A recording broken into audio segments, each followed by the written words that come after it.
글로벌 뉴스를 전해드리는 외신 인사이드입니다. 그동안 남북 간의 대치 국면 또는 뭐 정전 이런 것들 때문에 우리 경제가 소위 코리아 디스카운트라고 하는 평가절하를 받는 상황이 지속되어 왔죠.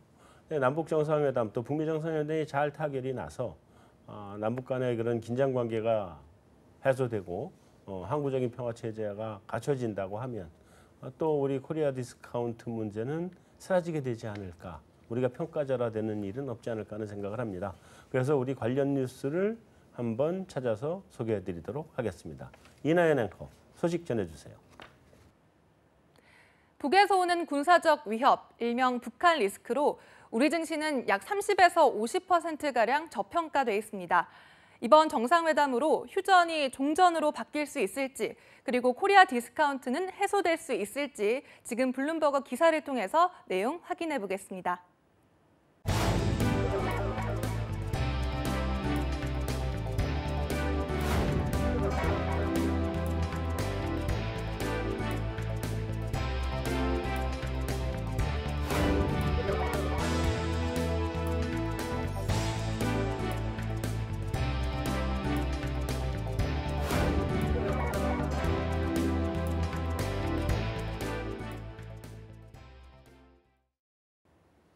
북중 정상회담을 계기로 훈풍이 불기 시작했지만 이를 계기로 우리나라 경제에 큰 변화가 생길지는 조금 더 지켜봐야 할 것 같습니다. 코리아 디스카운트는 해소되고 우리나라가 아시아에서 가장 매력적인 시장이 될 수 있을지 각 분야의 전문가들과 함께 이와 관련된 얘기 나눠보도록 하겠습니다. 네, 잘 알겠습니다. 자, 미국 이번에 GDP 좋게 나왔잖아요. 그죠? GDP가 예상외로 좋았죠? 고용지표도 좋았나요? 고용지표는 뭐 계속 좋게 나오고 있습니다. 그렇죠. 근데 예상보다 이제 다 좋게 나왔고, 다음에 뭐 정상회담 소식 뭐 이런 거 있고, 뭐 디스카운트 해소되는 거 아니냐 뭐 이런 기대감도 있고, 그런데 앞으로 우리 시장은 일단 좋게 봐야 돼요? 네, 좋게 볼 수 있는 측면들이 있긴 한데요. 네. 요즘 뭐 워낙 미국 주식시장이 약간 어수선하다 보니 어수선했죠. 네, 특히 이제 주도주라고 할 수 있는 빵 주식들이 좀 흔들리다 보니까 네. 걔를 돌아가면서 한 번씩 하대. 네. 네. 근데 이게 이제 작년, 재작년에는 없었던 현상이었거든요. 네. 그러니까 뭐 그동안에도 일부 큰 종목들 몇 개로 미국 시장이 쭉 끌어가긴 했었는데 이제 몇 년 만에 처음으로 최근 들어서 보면 변동성도 커지고 네. 큰 종목들이 한 번씩 툭툭 떨어지고 네. 이런 모습들이 나타나니까 아무래도 이제 외국인 투자가들 입장에서는 이제 그런 단기의 어떤 변화들이 어떤 이런 뭐 미국 GDP라든가 뭐 고용이라든가 한국의 어떤 정세의 변화라든가 이런 것보다는 그쪽에 조금 더 눈이 더 가고 있는 것 같습니다. 근데 정말 팽 주식이라고 하는 것들이 이렇게 완전히 돌아가면서 한 번씩 떨어진 폭락을 한 적이 없었잖아요. 네. 근데 그런 것들이 이렇게 폭락을 한다는 거는 그만큼 지금까지 너무 많이 달려서 이 가격이 적정한 가격이냐에 대한 의구심이 생긴 거는 아닌가요? 조금 조정을 더 받아야 그래야 되는 건 아니냐는 질문입니다. 네. 저도 그렇게 생각을 하고 있고요. 네. 뭐 한 예로 미국 IT 섹터의 PER하고 네. 미국 시장의 PER이랑 이렇게 비교를 해서 상대적으로 얼마나 프리미엄을 받나라고 네. 살펴보면 2010년 이후에 미국 IT 섹터가 받는 프리미엄이 가장 높습니다. 그러니까 이제 좀 많이 달렸다라고 보실 수가 있는 측면들이 분명히 있는 것 같고요. 네. 그리고 뭐 페이스북과 같은 일부 종목들 같은 경우에는 최근 들어서 매출 증가율이 조금씩 떨어지고 있거든요. 네. 근데 보면 그동안에 영원히 성장할 수밖에 없을 것 같았던 온라인 광고 시장에서 네. 조금씩 이제 좀 피곤해하는 듯한 모습들이 약간씩 나타나고 있는 것 같습니다. 그 말씀하신 것처럼 가격에 대한 문제, 그다음에 성장이 그동안 너무 오랫동안 고성장을 하다 보니까 이제 조금만 예를 들면 성장률이 매출 증가율이 40%에서 한 30%대만 떨어져도 이게 되게 커 보이는 거죠. 그동안 워낙 반응이 확 장악했기 나오는 때문에. 거고. 그럼 한 번 더 조정이 조금 더 나와야 이게 될 것 같다는 생각이 들긴 하는데, 그러나 제가 채권 시장은 뭐 좀 우리 채권 시장은 좀 반응을 해요? 이 코리아 디스카운트 문제에 대해서? 그러니까 앞선 시간에도 잠깐 언급했습니다만은 네. 뭐 사실 채권 시장의 최근 움직임, 뭐 주식 시장의 움직임은 외환 시장을 제외하고 네. 최근에 어떤 이 북한과의 어떤 화해 무드, 네. 흔히 말하는 이 코리아 디스카운트가 뭐 낮아지는 거에 대한 긍정적인 효과 이런 거를 저희 찾아보기가 힘들어요. 왜냐하면 어떻게 보면은 이제 각각의 밸류에이션 상에서 이 코리아 디스카운트가 차지하는 것들이 생각보다 이렇게 별로 크지 않았던 것 같고, 뭐 주식시장 아까 얘기했습니다만 제가 조금만 더 덧붙이자면 결국은 그동안 그 글로벌 증시가 상당히 강세를 보였고 한국도 그거에 편승해서 같이 온 거거든요. 그리고 글로벌 증시의 강세를 이끌었던 거는 양날개인데 하나는 기업이익이 늘어날 거다라고 하는 경기 회복, 또 하나는 결국은 할인율이 낮아질 거다라는 이 통화 완화 기조의 지속, 뭐 이 부분이었는데 최근에 이제 두 가지가 조금씩 흔들리는 거죠. 일단은 통화 정책 기조가 좀 바뀌고 있으니까 네. 할인율이 이제는 그동안에 낮은 상태에서 있다가 이제 높아지지 않겠냐. 그거에 대한 컨선이 이미 생기긴 했고요. 네. 그 상태에서 그래도 할인율이 올라가는 이유가 경기 회복이 좋아져서 이 연준도 금리를 올리는 거니까 그래도 기업 이익은 좋아질 수 있을 거라는 기대를 했었는데 말씀하신 것처럼 최근에 약간 전체적으로 뭐 매출이라던가 기업 이익이라던가 이런 것들이 좀 그동안에 너무 가파른 상승에 대한 피곤함을 느끼고 있기 때문에 양쪽의 모멘텀이 조금씩은 약화되고 있는 것 같아요. 네. 그래서 그런 걸 감안해 보면은 이 코리아 디스카운트가 뭐 빠르게 해소되기도 쉽지는 않을 것 같고 설령 그게 해소된다고 해서 갑자기 뭐 주식시장이 그거에 대해서 급격하게 반응한다 이렇게 보기는 좀 어려울 것 같고요. 채권 시장도 그런 부분들보다는 오히려 이제 미국 금리에 연동되어 있고 네. 아까 이제 잠깐 얘기했습니다만 결국 저는 이제 코리아 디스카운트가 가장 중요하게 영향을 미칠 시장은 이제 외환 시장, 외화 자금 시장 정도, 국가 신용 등급하고. 국가 신용 등급하고 그래서 네. 외화에 대한 펀딩 코스트가 낮아지는 정도는 우리가 좀 기대는 해볼 수 있겠다. 근데 그게 뭐 주식과 채권에도 직접적으로 연결되는 부분은 조금은 약한 게 있다. 약하다. 예. 한 가지만 저 여기 확인해보고 이쪽으로 질문 넘어가겠습니다. 네. 지금 무역 전쟁 이슈는 시장에 다 반영됐어요? 끝났어요? 아니면 계속 온고잉 더 봐야 돼요? 뭐 저는 아직 온고잉 한다라고 생각을 하고 있는데요. 네. 만약에 그래도 많이 반영은 된 거 아니에요 이미? 예, 저는 그렇게 보고 있습니다. 왜 그러냐면은 그 트럼프 대통령이 이제 1930년대 어떤 후보 대통령의 그 대공황과 같은 그런 쪽으로 갈 거냐, 아니면 80년, 90년대 레이건 쪽으로 갈 거냐. 여기서 보면 답은 그래도 80년, 90년대 레이건 쪽으로 간다라는 게 좀 확실해 보이는 전망이잖아요. 네. 근데 80년, 90년대 그 일본에 대해서 오토바이나 반도체에 대해서 관세를 했을 때 시장의 반응은 일단 해당 관련한 산업의 주가는 한 10에서 15% 빠집니다. 그런데 그럼에도 불구하고 일본 시장은 살짝 조정받고 한 3에서 5% 조정받고 다시 갔거든요. 네. 그러니까 80년대 후반, 그러니까 플라자 합의 이후 일본이 버블 붕괴 직전까지는 네. 미국의 여러 가지 관세 관련된 정책들이 시장에 미치는 영향은 큰 전체 시장은 거의 영향이 미미했고 네. 다만 관련한 산업, 자동차면 자동차, 가전이면 가전, 그 오토바이면 섹터별로는 영향이 오토바이만 있었다.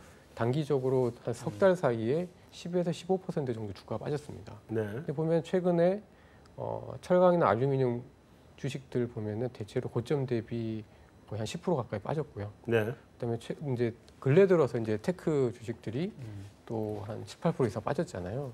그러니까 어떻게 보면 악재를 뭐 과거의 사례로만 보면은 한 7, 80%는 반영을 했다라고 보고 있습니다. 남은 건 여진 정도 남은 거다. 네. 자, 김 박사님.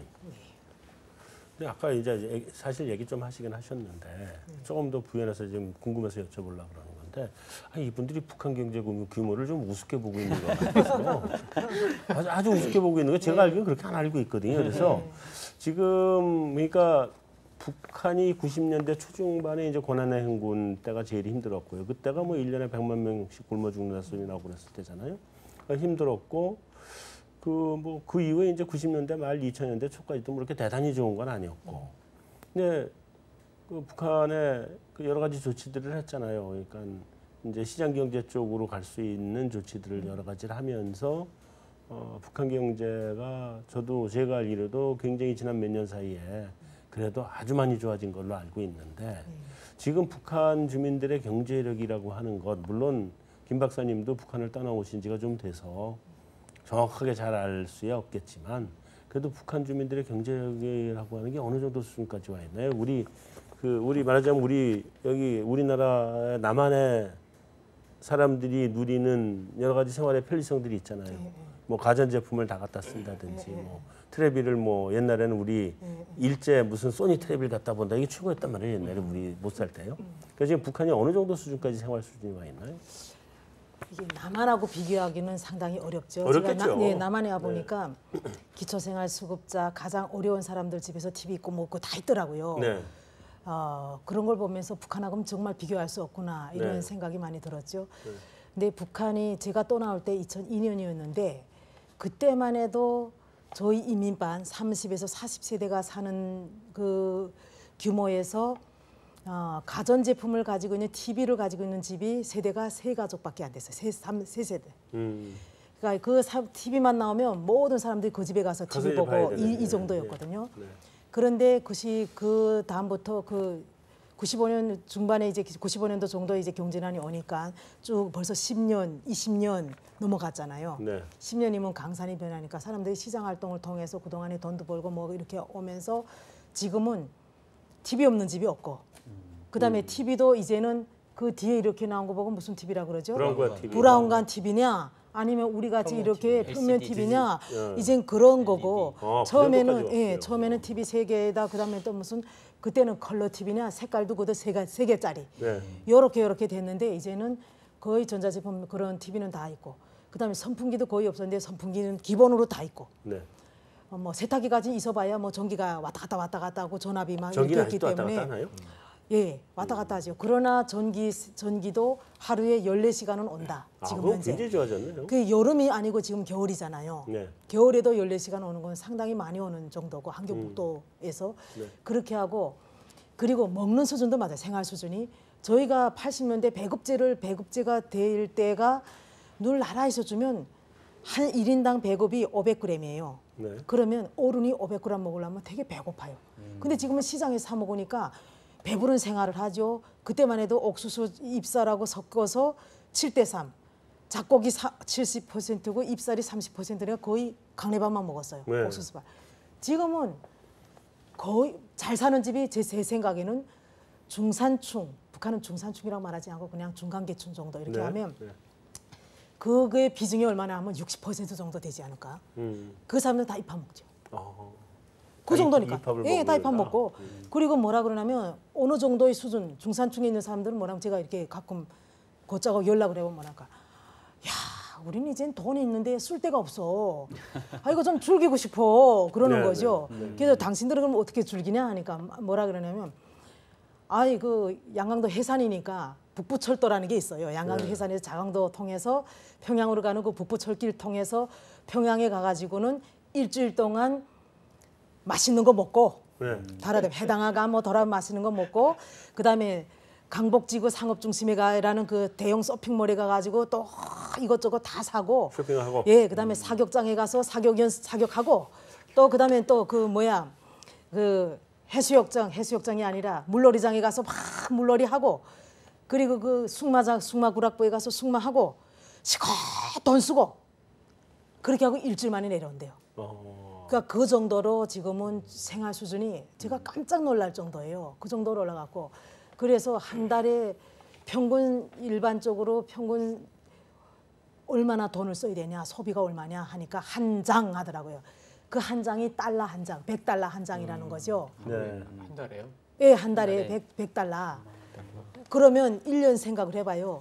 1200달러. 우리가 남한에서 1인당 국민소득이 북한의 1인당 국민소득이 대체로 900달러 뭐 이 정도라고 하잖아요. 네. 근데 그거는 순전히 자기가 쓰는 거고 네. 그보다 더 많이 쓰는 사람도 많고 이러기 때문에 사실은 1000달러 넘는다고 봐야 예, 된다. 지금 생활 수준은 80년대보다 너무 다르다. 그다음에 이거는 시장이란 걸 북한이 2002년 7.1 조치를 통해서 시장을 합법화한 것도 있지만 김정은 정권 이후에 그 오상공 담화가 상당히 큰 역할을 하고 있다는 생각이 들어요. 네. 그게 뭐냐면 북한은 지금은 시장만 발전하는 것이 아니라 국영기업도 시장하고 같이 더불어 같이 발전하고 있거든요. 네. 그게 이제 그 김정은 정권, 김정은이 오상공 담화를 통해서 기업에다 경영권을 부여했는데 그게 뭐냐면 계획도 국가 계획은 과거에 이 컵을 생산을 하면 전국적으로 2,500만 명이 이 컵이 한 달에 몇 개를 쓰면 되나 이게 깨지는 거 이런 거 다 계산을 해서 1년에 한 사람당 몇 개 이래서 이 컵 만드는 기업이 몇 개 기업에서 몇 개만 만들어라. 그 이상 만들면 수요보다 공급이 초과한다. 이래서 이게 계획이 아니에요. 그렇게 했는데 지금은 컵을 만드는 기업이 컵만 만드는 것이 아니라 볼펜 만들어도 되고 식당을 해도 되고 뭐 운송업을 해도 되고 뭐를 해든지 간에 매출을 올려서 그냥 국가에다 세금 내고 나머지는 너네가 인센티브로 줘라. 그러니까 나머지 다 시장 활동인 거예요. 네. 그러니까 국영도 같이 시장에 합류를 하니까 경제가 저렇게 좋아질 수밖에 없죠. 그러니 지금은 시장에 있는 중국 상품이 조금씩 퇴출을 한대요. 오히려 그러니까 북한에서 나오는 상품들이 질 좋게 나오는 거죠. 어. 왜냐하면 말하자면 컵 만드는 공장은 딱 컵만 만들어야 되는데 이제는 경쟁을 하는 거죠. 아무거나 만들어 하니까 원자재를 가지고 올 수 있는 것은 다 만드는 거예요. 예를 들어서 우류 하면 야 우리가 이 집이 치킨 생기면 치킨집이 생기면 와, 잘 되니까 여기 치킨집 저기 치고 똑같아요. 북한이 지금 A라는 기업이 컵을 만들고 있는데 잘 팔려요. 그럼 나도 컵 만들어야지 하고 B라는 기업이 또 해요. 그러니까 서로 경쟁을 하면서 질 좋게 멋있게 포장 잘해서 내놓은 것은 팔리고 아닌 것은 퇴출하고 이러니까 네. 북한에 이제 국산 제품이 질 좋은 제품들이 나가면서 중국 제품이 조금씩 밀리고 있다는 거죠.